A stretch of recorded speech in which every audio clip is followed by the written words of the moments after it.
la meilleure façon de gagner les matchs, c'est si on a la manière et la maîtrise. Mais c'est pas toujours le cas. Des fois, vous pouvez faire un bon match et ne pas le gagner. Et des fois, en étant moins bien, c'est comme le nombre d'occasions. Vous pouvez en avoir beaucoup et ne pas marquer. Des fois, vous en avez 3 et vous en mettez 3. C'est de l'efficacité. Mais je pars avec toujours les mêmes intentions. Je ne vais pas demander à mon équipe d'attendre et de voir ce qui se passe. Aujourd'hui, le fond de jeu, on ne maîtrise pas tout. Loin de là. Et je l'ai dit après le match, j'essaie d'avoir le maximum de lucidité. Ok, le résultat était capital en Bulgarie. On n'a pas suffisamment maîtrisé. Après, expliquer, on peut toujours expliquer.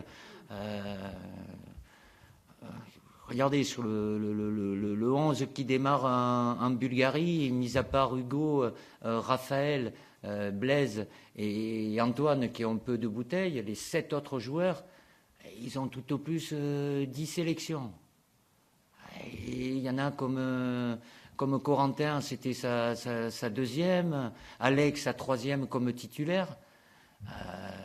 Voilà, ça fait partie de l'apprentissage. Si on maîtrisait tout de suite, c'est pas en claquant des doigts qu'on arrive à avoir l'expérience internationale. Mais le match, au-delà du résultat, qui évidemment est la chose la plus importante, ils vont apprendre. Ça fait partie de l'apprentissage aussi.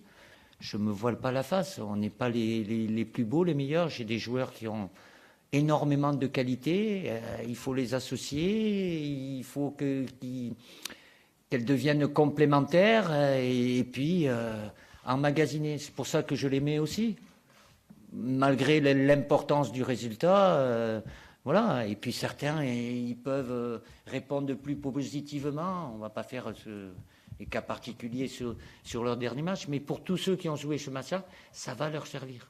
Pour après, bien évidemment. L'idéal, c'est qu'on maîtrise 90 minutes et que l'adversaire, il est rien et qu'on marque 3 buts et que ça soit réglé.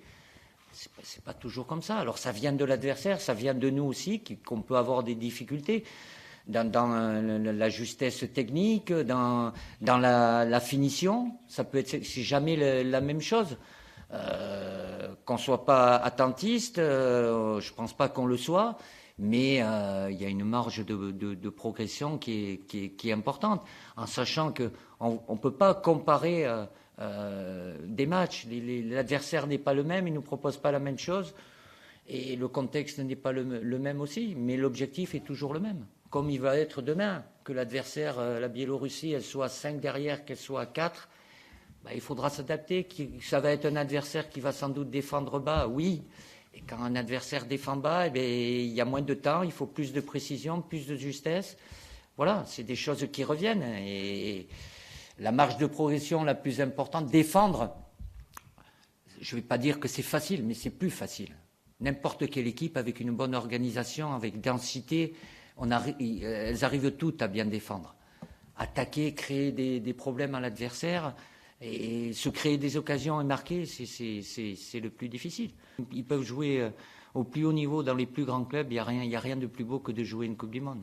C'est l'événement planétaire quand on est footballeur professionnel. La Coupe du Monde, c'est le match. Ça l'a été tout le temps.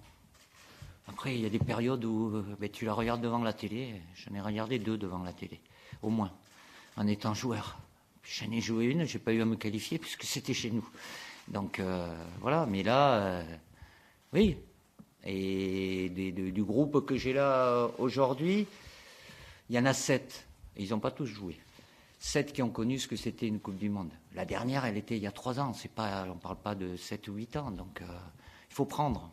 Quand on peut, quand on doit. Coupe du Monde, c'est sacré. Donc on doit tout faire de même pour y aller.